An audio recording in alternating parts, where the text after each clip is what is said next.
Hola, ¿cómo están? Bienvenidos y bienvenidas a esta nueva edición de Semana en la Cámara. Vamos a revisar el trabajo legislativo que se desarrolló desde el día martes 20 al viernes 23 de abril.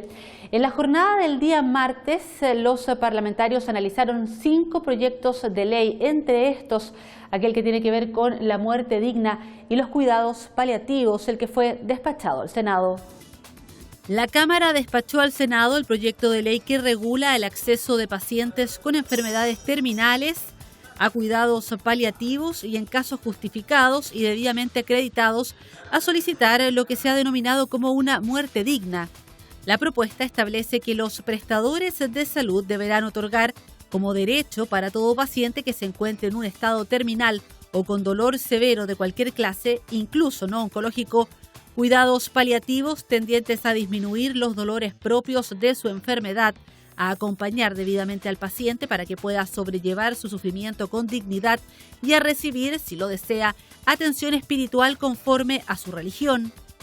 Asimismo, insta a evitar la prolongación artificial de la vida más allá de la muerte natural en personas que padecen enfermedades irreversibles, implicando esfuerzos desproporcionados e inútiles sin esperanza alguna de curación. Consagra el derecho de los pacientes a no padecer dolores o sufrimientos intolerables y a solicitar la asistencia médica para morir. En comisión mixta se resolverá la diferencia con el Senado en torno al mensaje que establece medidas para incentivar la protección de los derechos de los consumidores. Ello tras el rechazo por 93 votos en contra, 38 a favor y 7 abstenciones de la propuesta de considerar reservado el tratamiento de los datos personales de los consumidores, incluyendo especialmente los comerciales, imponiendo a los proveedores la obligación de informar todo tipo de violaciones de seguridad de sus bases de datos o de las que contengan información de sus clientes o usuarios sin dilación indebida y desde el momento en que hayan tomado conocimiento del hecho. Establecer condiciones tarifarias para contar con un mercado de tarjetas comerciales competitivo, transparente, con resguardos eficientes y un seguro funcionamiento del sistema de pagos minoristas es el objetivo del proyecto aprobado por la Sala de la Cámara. El texto, derivado a tercer trámite al Senado, crea un comité técnico y autónomo que se relacionará con el presidente de la República a través del Ministerio de Hacienda, cuya función será limitar las tasas de intercambio aplicables a transacciones con tarjetas entre emisores y operadores. Por 129 votos a favor, 1 en contra y 1 abstención, la Cámara despachó para su promulgación como ley de la República el proyecto que estipula que todas las notificaciones relacionadas con el procedimiento para otorgar un derecho de propiedad industrial se efectuarán por el Estado Diario que el Instituto Nacional de Propiedad Industrial confecciona y publica. A su vez, consigna que el registro de una marca durará 10 años contados desde la fecha de su inscripción en el registro respectivo. Además, el titular tendrá derecho a pedir su renovación por periodos iguales. Y con 112 votos a favor, 11 en contra y 6 abstenciones, la Cámara aprobó el proyecto que incorpora los cuerpos de voluntarios de Botes Salvavidas de Chile dentro de los beneficiarios de los recursos de la Polla Chilena de Beneficencia. El texto, enviado al Senado a segundo trámite, redistribuye el porcentaje de recaudación de la Polla Chilena de Beneficencia por concepto de sorteos y pronósticos que actualmente apoya a 11 instituciones, incluyendo a la Junta Nacional de Botes Salvavidas, que recibirá un 4,5% de los aportes totales. Avanzamos con el trabajo en sala del día miércoles 21 de abril, instancia que estuvo dedicada en su totalidad al análisis del proyecto que establece un impuesto transitorio a las grandes fortunas, también conocido como impuesto a los superricos. Establecer por única vez un impuesto al patrimonio de las grandes fortunas personales es el propósito de la reforma constitucional aprobada en general por la Sala de la Cámara con 105 votos afirmativos, 18 negativos y 26 abstenciones. La recaudación de este tributo, que afectará a personas naturales con patrimonios netos superiores a 22 millones de dólares, se destinará a financiar una renta básica de emergencia. El impuesto se aplicará durante el ejercicio 2021 y gravará el patrimonio neto, que comprende la totalidad de los bienes derechos, valores y o beneficios que conforman su activo, ubicados en Chile y o el exterior, deducidas las obligaciones y deudas acreditadas contraídas para su adquisición.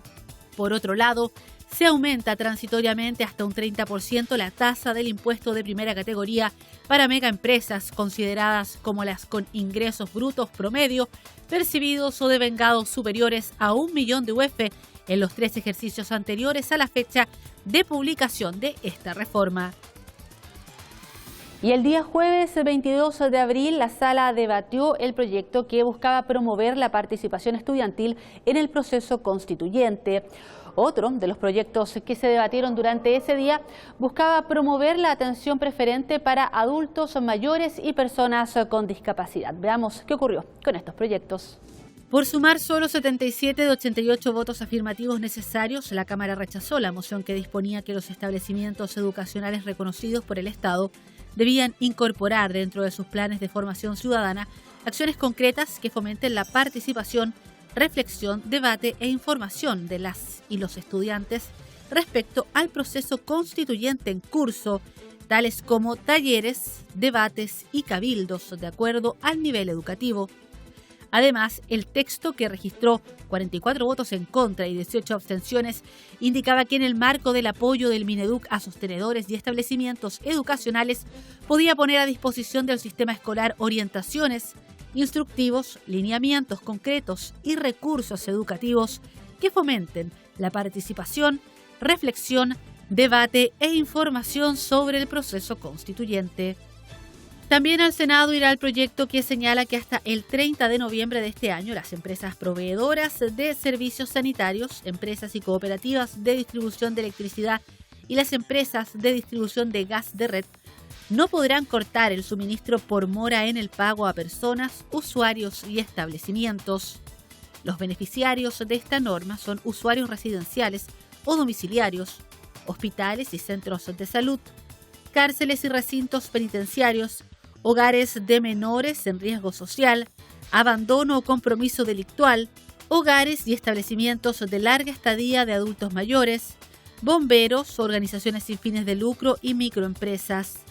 El texto consigna que las deudas contraídas con las empresas de servicios sanitarios, eléctricos y de gas generadas entre el 18 de marzo de 2020 y el 30 de noviembre de 2021 se prorratearán en el número de cuotas mensuales que determine el usuario a su elección, las que no podrán exceder las 48.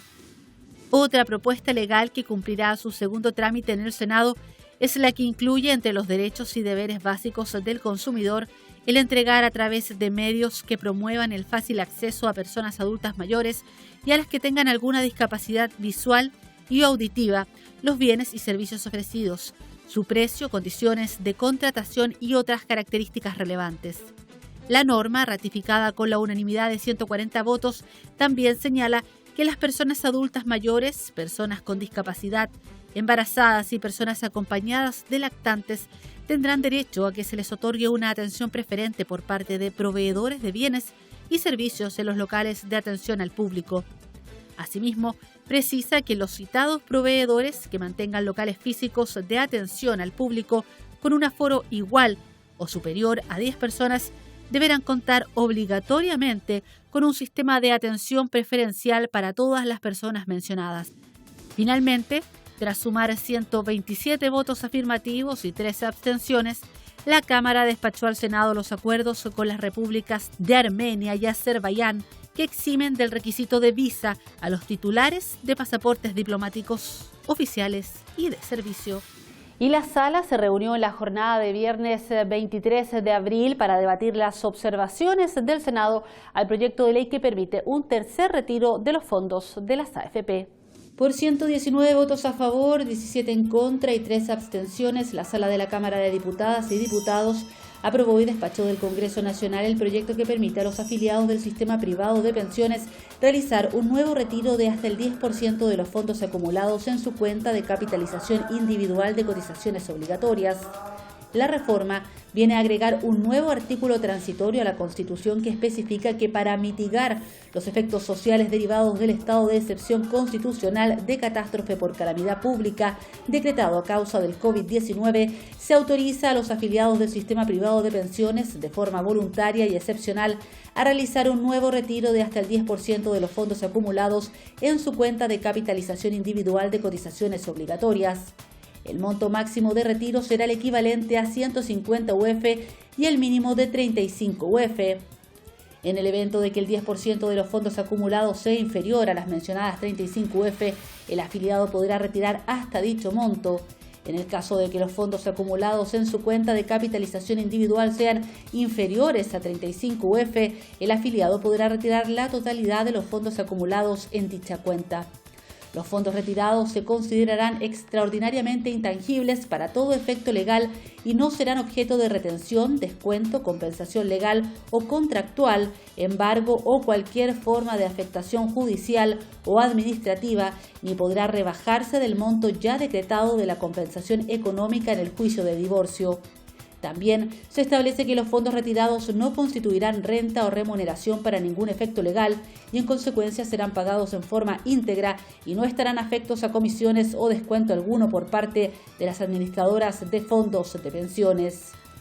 Las dos modificaciones hechas por el Senado y ratificadas en la Cámara dicen relación con garantizar la cancelación de las deudas por concepto de pensiones de alimentos y que los pensionados del sistema rentas vitalicias puedan pedir anticipo con cargo a sus rentas vitalicias futuras. En primer lugar, se reemplaza el texto original que señalaba que el juez de familia competente autorizará al alimentario a petición de este o de su representante legal a subrogarse los derechos del alimentante moroso por el alimento acreedor personalmente o a través de su representante legal o curador, se entenderá subrogado por el solo Ministerio de la Ley en los derechos del alimentante deudor.